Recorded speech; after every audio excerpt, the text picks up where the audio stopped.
So students, अब हम लोग करेंगे पर्सोनल डिपार्टमेंट। पर्सोनल डिपार्टमेंट में हम लोग वो बातें करेंगे, ये डिपार्टमेंट उन चीजों को कवर करता है जो भी एक्टिविटीज एक पर्सन के साथ, एक एम्प्लॉय के साथ, एक वर्कर के साथ रिलेटेड है।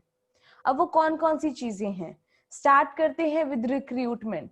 कि सबसे पहले आप लोगों के बारे में, मतलब आप ऑर्गेनाइजेशन में अपने आप से तो आ नहीं गए हो, कोई वैकेंसी निकली होगी, फिर वैकेंसी के बाद आपकी कोई सिलेक्शन होएगी, ट्रेनिंग देनी पड़ेगी, आपको सैलरी रेम्युनरेशन कोई ना कोई मिलेगी, ठीक है।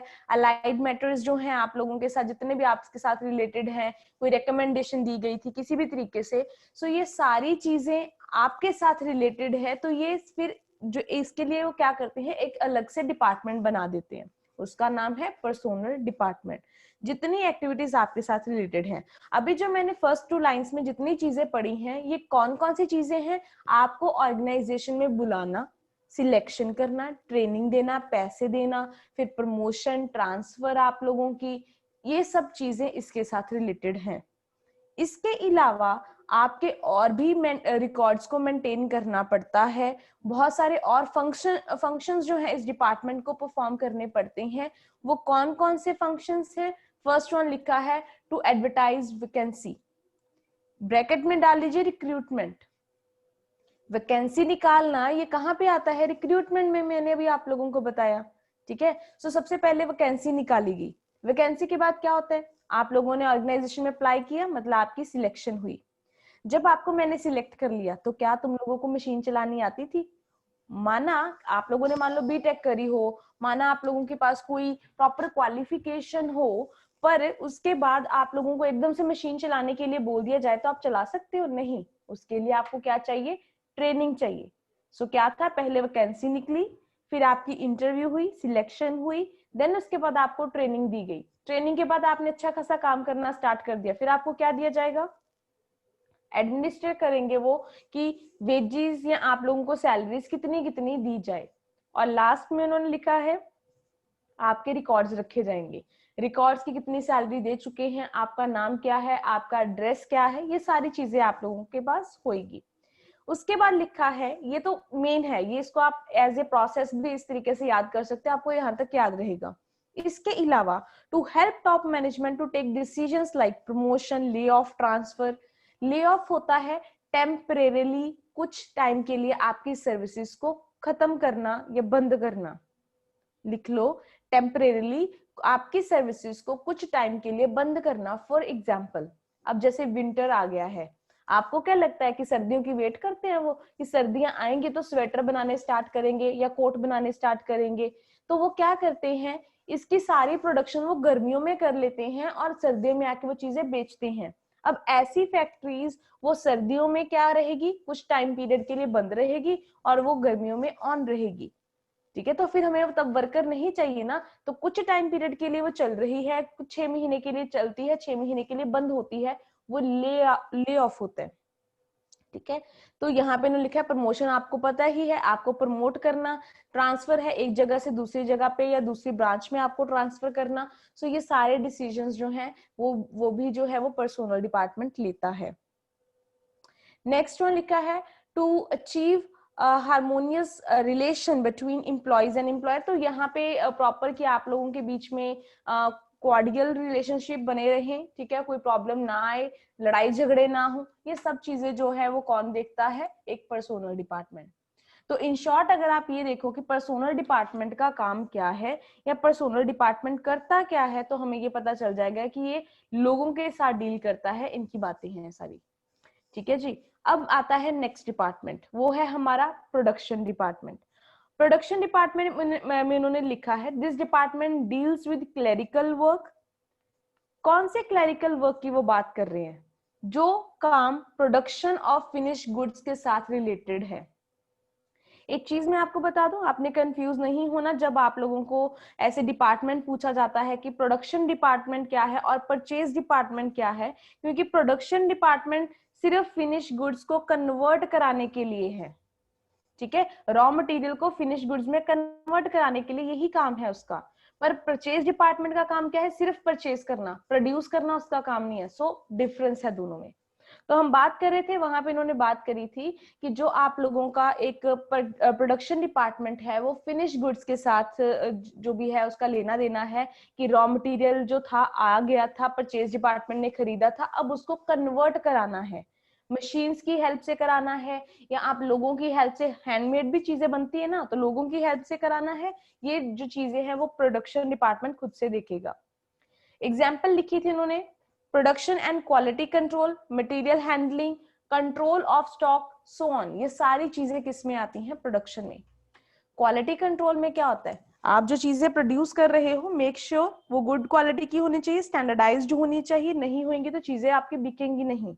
मटेरियल को हैंडल करना, वेयर हाउस में रखना, ठीक है, ये देखना कि स्टॉक खत्म ना हो जाए, दोबारा से ऑर्डर करवाना है, ये सब कुछ प्रोडक्शन डिपार्टमेंट देखेगा, क्योंकि प्रोडक्शन डिपार्टमेंट प्रोड्यूस कर रहा है, उसको पता है उसको और कितना मटेरियल चाहिए, कितना कम पड़ रहा है। सो ये सारी इंफॉर्मेशन भी आपको प्रोडक्शन डिपार्टमेंट से मिलेगी। It provides relevant data for production planning and budgeting. दो चीजों की बात करिए कि प्रोडक्शन प्लानिंग कितनी होएगी, कितनी नहीं होएगी, और उसके अकॉर्डिंगली आपका बजट क्या रहेगा, कितना पैसा आप इन्वेस्ट करने वाले हो, ये भी चीज प्रोडक्शन डिपार्टमेंट देखेगा।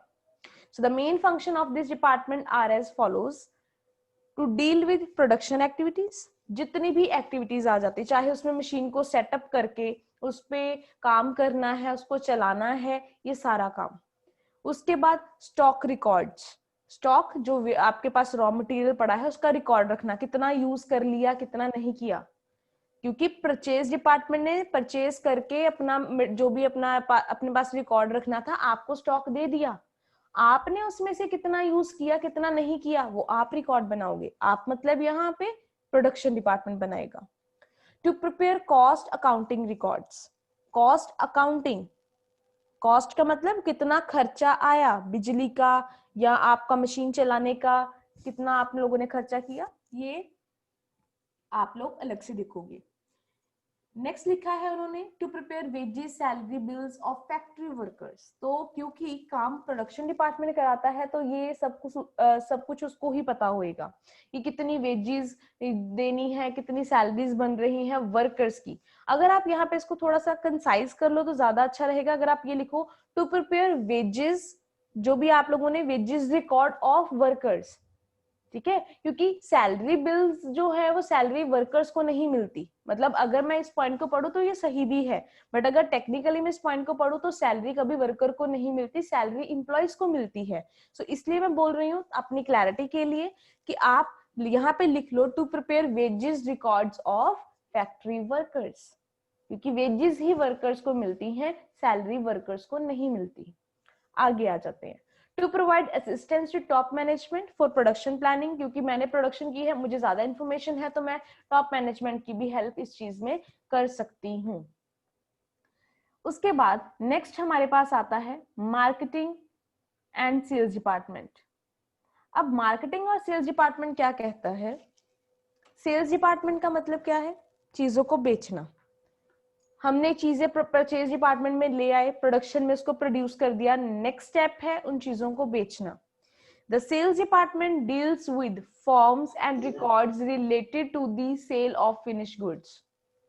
जितना भी आप लोगों ने वो फिनिश गुड्स को बेचना है, उसकी मार्केटिंग करनी है, उसकी एड देनी है, चाहे एड न्यूज़पेपर में देनी है, आपने होर्डिंग्स लगानी है, आपने क्या करना है, वो सब कुछ सेल्स डिपार्टमेंट देखेगा। क्योंकि मैंने चीजें प्रोड्यूस कर दी हैं, अब उसके बाद आप कैसे बेचना चाहते हो, किस तरीके से buy one get one offer लगाना चाहते हो, डिस्काउंट ऑफर लगाना चाहते हो, it is totally up to you. मतलब सेल्स डिपार्टमेंट का काम है, वो डिसाइड करेगा ये चीजें। It also carries out marketing development program, कि कैसे मार्केट को जो है एनालाइज करना है, उसमें डिमांड को चेक करना है और उन चीजों को बेचना है। अब ये डिपार्टमेंट आगे सब कैटेगराइज्ड हो सकता है, सब डिवाइड हो सकता है, जैसे डिस्पैच डिपार्टमेंट, डिलीवरी डिपार्टमेंट, ठीक है, या एडवर्टाइजिंग करना या मार्केटिंग रिसर्च करना। आप लोग फ्लिपकार्ट के ऊपर, अमेजोन के ऊपर ऑर्डर करते हो सारे बच्चे, आप लोगों को ये पता होगा कि आप लोगों को एक मैसेज आ जाता है कि अभी आपका सामान डिस्पैच हो गया। डिस्पैच करने वाले, उसको ट्रक पे लोड करने वाले, वो अलग डिपार्टमेंट है। उसके बाद वहां से डिलीवरी लेके जलंधर में आना, या बॉम्बे से लेके जलंधर में आना या अमृतसर में आना, वो डिलीवरी डिपार्टमेंट अलग होएगा। जिसने ऐड देनी है वो डिपार्टमेंट अलग होएगा। जिसने मार्केट रिसर्च करनी है कि डिमांड है या नहीं है वो डिपार्टमेंट अलग होएगा। पर एक्चुअल में है तो लेना देना ये सारा सेल्स के साथ ही है ना। तो इसलिए लिखा है कि अगर आपका डिपार्टमेंट या आपकी ऑर्गेनाइजेशन बड़ी है तो इसके और भी आगे सब डिविजन्स हो सकती हैं, इसकी और भी कैटेगरीज हो सकती हैं, जैसे dispatch department, delivery department, marketing department. बच्चे आप इसका अलग से डायग्राम बना सकते हो, ठीक है, जो चीज मैं यहाँ पे बात कर रही हूँ। यहाँ तक आप लोगों का हो गया। मैंने आपको बता दिया कि इसमें ये सारे डिपार्टमेंट्स आते हैं। अब बात करते हैं कि फंक्शंस क्या हैं इस डिपार्टमेंट के। सबसे पहले to prepare sales invoice. Sales invoice, invoice bill बनाना है। आप डिपार्टमेंट तो आपका सेल्स डिपार्टमेंट है, चीजें बेचने चले गए हो तो बिल बनाया क्या, या बिल कौन बनाएगा, ये कोई और अलग से डिपार्टमेंट तो बनाएंगे नहीं हम लोग, तो आपका ही काम है, मतलब सेल्स डिपार्टमेंट का काम है। डिलीवरी नोट्स, ठीक है, आप लोग एक्नॉलेज करोगे कि किसको डिलीवरी हो रही है या नहीं हो रही है, आप किसको जो है आगे चीजें आगे ट्रांसफर करने वाले हो, ये भी सेल्स डिपार्टमेंट, क्योंकि सारी इंफॉर्मेशन उनके पास है, सारे ऑर्डर्स उनके पास पड़े हैं, उनको ही पता है कि इन्होंने ऑर्डर करा है, किनको चीजें डिलीवर करनी है, तो ये भी वही करेंगे। Sales journal and ledger, make sure, underline मैंने क्या करा है, I am not just talking about journal जो आप बनाते हो कि सारी एंट्रीज डाल दी, नहीं, मैं सिर्फ सेल्स जर्नल की बात कर रही हूँ कि जिसके अंदर सिर्फ सेल्स के रिलेटेड एंट्रीज डाली जाएंगी, ठीक है। सो सेल्स डिपार्टमेंट में सेल्स जर्नल और सेल्स लेजर अलग से बनेगा, ताकि हमारे पास एक फिगर हो कि इतनी सेल्स हमने इस महीने में या इस हफ्ते में करी है। इंश्योर करना इस डिपार्टमेंट का काम है कि डिस्पैच हो चुकी हैं, चीजें डिलीवर हो चुकी हैं जितने ऑर्डर आए थे। फिर उसके बाद वो प्लान करेंगे कि किस तरीके से हम ऐड दें ताकि हमारी सेल्स बढ़े। आगे लिखा है कि सेल्स को बढ़ाना, प्रमोट करना, almost one and same thing, दोनों पॉइंट कहीं ना कहीं इंटर रिलेटेड ही है दोनों।